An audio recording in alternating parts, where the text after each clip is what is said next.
छत्तीसगढ़ के mini steel plant संचालकों के सामने एक बार फिर से बिजली की दरों को लेकर संकट छा चुका है। इस बार संकट दोहरा है। मिनी स्टील प्लांट्स को बिजली दरों में मिल रही सब्सिडी को 1 जून से बंद कर दिया गया है, तो वहीं हाल ही में नई बिजली दरें लागू की गई हैं, जिससे स्टील प्लांट की दरों में 20% की बढ़ोतरी हुई है। ऐसे में मिनी स्टील प्लांट एसोसिएशन और Chhattisgarh sponge iron manufacturers association के पदाधिकारियों ने सीएम विष्णुदेव साय, उद्योग मंत्री लखन लाल देवांगन से मिलकर सहयोग मांगा है।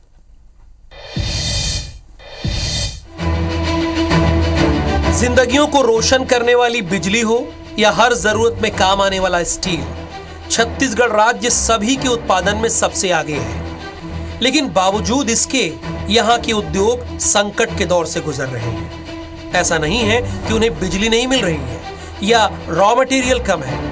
असल में उद्योगपतियों की समस्या बढ़ी है सरकार से मिल रही महंगी बिजली के कारण। हाल ही में बिजली कंपनी ने मिनी स्टील प्लांट्स की बिजली दर में 20% तक की बढ़ोतरी कर दी है। साथ ही सरकार से उद्योगों को बिजली दरों में सब्सिडी मिलना भी बंद हो गया है, जिसके कारण पड़ोसी राज्यों की तुलना में छत्तीसगढ़ में बिजली महंगी हो गई है।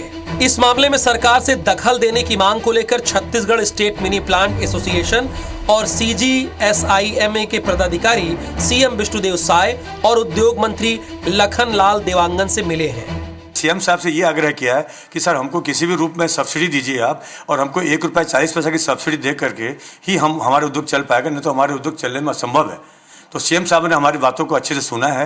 उन्होंने बोला कि हम जितने अधिकारी उनको निर्देश देते हैं, और आगे हमको ऐसा उम्मीद है कि सीएम साहब हमारी बातों को सुन के सरकार हमारे पक्ष में कुछ न कुछ निर्णय जरूर लेगी। पिछले 10 वर्षों में जो कभी इतनी वृद्धि कभी नहीं की गई है बिजली की दरों पर, जितनी की इस बार वृद्धि कर दी गई है। हमारे उद्योग को बंद करवा देगा, और उद्योग बंद हुए तो अनएम्प्लॉयमेंट की समस्या, रेवेन्यू की समस्या, और स्टील इंडस्ट्री चेन के रूप में काम करती है। Chhattisgarh mini steel plant association की दलील है कि बिजली महंगी होने के कारण लागत बढ़ जाएगी, जिससे माल कम बिकेगा और फिर से प्लांट बंद करने की नौबत आ सकती है। मिनी स्टील प्लांट में उत्पादन से सरकार को भी करोड़ों रुपए का राजस्व टैक्स के रूप में मिलता है।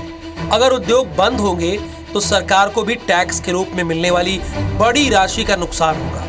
इसके साथ ही रोजगार की समस्या भी खड़ी हो जाएगी। इतना ज़्यादा एक फर्नेस के ऊपर 40-50 लाख रुपए का अतिरिक्त भार आया है, जो देने में हम लोग असक्षम हैं। सरकार के ऊपर भी काफ़ी आर्थिक बोझ पड़ेगा, और ऊपर से जो यहाँ पे बेरोजगारी की समस्या या जो हम लोग त्वरित गति से छत्तीसगढ़ का विकास हो रहा था, वो भी थम जाएगा। वहीं प्रदेश के मिनी स्टील प्लांट्स की समस्या को लेकर मंत्री लखन लाल देवांगन ने कहा है कि सरकार उद्योगों की समस्या को गंभीरता से समझ रही है। मुख्यमंत्री के साथ चर्चा में इस मुद्दे का हल निकालने की हर संभव कोशिश होगी। विभाग हमारे माननीय मुख्यमंत्री जी के पास है, और निश्चित तौर पर माननीय मुख्यमंत्री जी से निवेदन आग्रह करेंगे, और ताकि हमारे उद्योगपतियों को राहत मिले। वैसे उद्योगपतियों को बहुत सारे छूट हमारे विभाग के द्वारा दी जाती है, तो निश्चित तौर पर माननीय मुख्यमंत्री से बात करके निराकरण करने का प्रयास करेंगे। मिनी स्टील प्लांट्स के लिए आयरन ओर की तरह बिजली भी बड़ा रॉ मटेरियल है। छत्तीसगढ़ में बिजली दरें बढ़ने से एक तरफ उद्योगों पर भार बढ़ गया है, तो वहीं दूसरी तरफ बिजली पर राज्य सरकार की ओर से दी जाने वाली सब्सिडी पर स्थायी फैसला नहीं होने से भी उद्योगपति परेशान है। सरकार ने भले ही उद्योगों को राहत देने के लिए पड़ोसी राज्यों से बिजली दरों के अध्ययन का भरोसा दिया हो, लेकिन प्रदेश के कारोबारियों की चिंता मौजूदा दौर में उद्योगों को जिंदा रखने की है।